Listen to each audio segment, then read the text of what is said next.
আসসালামু আলাইকুম my dear students. আজকের এই প্রশ্নটি তোমাদের জাতীয় বিশ্ববিদ্যালয়ের ডিগ্রি প্রথম বর্ষ পদার্থবিজ্ঞান দ্বিতীয় পত্রে 2 নম্বর অধ্যায় কণা সিস্টেমের বলবিদ্যার এই অধ্যায়ের একটি খুবই গুরুত্বপূর্ণ প্রশ্ন। এটি অনেকবার পরীক্ষায় আসছে।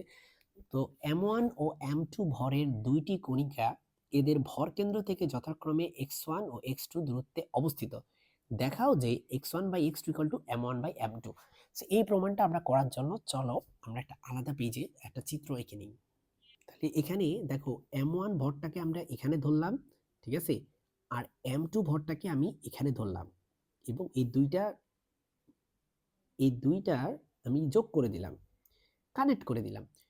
এবার দেখো আমাকে বলছে যে ভর কেন্দ্র, এদের মাঝখানে ভর কেন্দ্র আছে কোথাও একটা, ঠিক আছে। তো আমি ধরে নিচ্ছি যে ভর কেন্দ্র এদের মাঝখানে অবস্থিত। সো আমি এইখানে ভর কেন্দ্রটা ধরলাম। ধরো আমার ইচ্ছা আসলে আমি কোথায় ধরবো। সো ভর কেন্দ্রকে আমরা নরমালি হচ্ছে সি দিয়ে লিখি, ঠিক আছে। সি বা সেন্টার অফ ম্যাস, ইংলিশে বলি সেন্টার অফ ম্যাস, বাংলায় হচ্ছে ভর কেন্দ্র। এখন মাই ডিয়ার স্টুডেন্টস বলছে M1 কণাটা ভর কেন্দ্র থেকে x1 দূরে, তাহলে M1 কণাটা ভর কেন্দ্র থেকে এই যে x1 দূরে।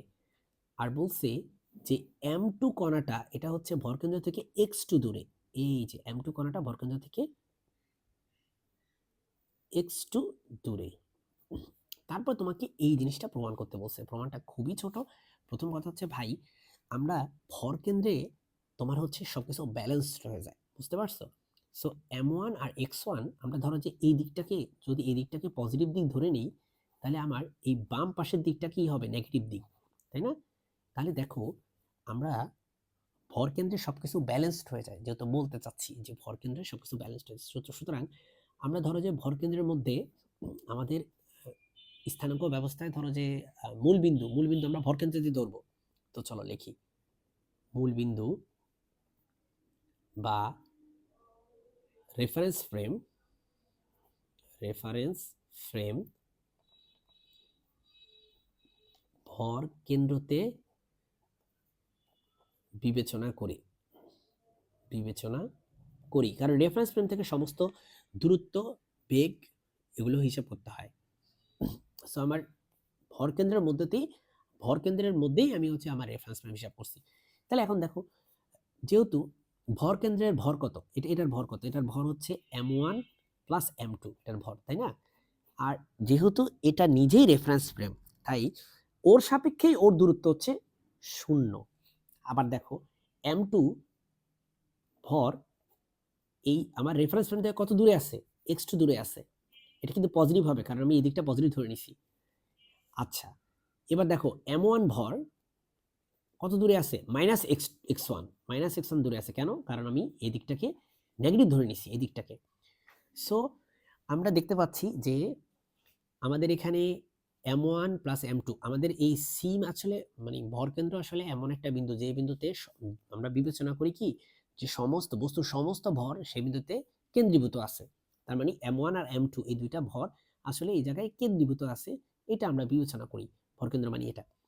আর যেহেতু ভরকেন্দ্রতে আমার রেফারেন্স ফ্রেম, সুতরাং এইখানকার দূরত্ব হচ্ছে 0, নিজের সাপেক্ষে নিজের দূরত্ব। আর এটার সাপেক্ষে এটার দূরত্ব হচ্ছে x2, আর এটা এই বিন্দুর সাপেক্ষে এটার দূরত্ব হচ্ছে x1। এবার আমরা এখান থেকে দেখিতে পাচ্ছি যে আমাদের এটা হচ্ছে 0, আর এখানে হইছে M2 x2 ইকুয়াল টু, এখানে হচ্ছে মাইনাস M1 x1। এরপরে আমরা এখান থেকে লিখতে পারি যে M1 x1 ইকুয়াল টু হচ্ছে M2 x2। এবার আমাদের প্রমাণ করার পালা। দেখো আমাদের প্রমাণটা কি ছিল, আমাদের প্রমাণটা ছিল x1 বাই x2। তাহলে এখানে এই x1টাকে রেখে দাও, এদিক থেকে x2টাকে এদিকে নিয়ে আসো, আর এদিকে হচ্ছে M2 বাই M1, ঠিক আছে। তো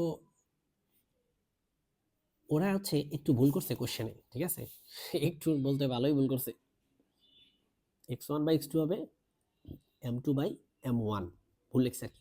প্রশ্ন যখন তোমাদের জাতীয় বিশ্ববিদ্যালয়ে করবে তখন ঠিকই করে দিবে, ঠিক আছে। এখানে ভুল আছে, গাইডে ভুল করছে আর কি। ব্যতিক্রম যে কত ভুল করে সেটা তোমরা ভালো মতোই জানো। সো এখানে আবার ঠিক করে লিখছে, দেখো লাস্টে আবার ঠিক করে লিখছে, ঠিক আছে। সো এই হচ্ছে আমাদের প্রমাণ। আশা করি এই ছোট্ট প্রমাণটা তুমি করতে পারবা। সো অবশ্যই চিত্র আঁকবা, ঠিক আছে। চিত্র না আঁকলে কিন্তু এই কোশ্চেনটার উত্তর কিন্তু তুমি ফুল মার্ক পাবা না। সো আজকে ভিডিওটা এই পর্যন্তই। আসসালামু আলাইকুম।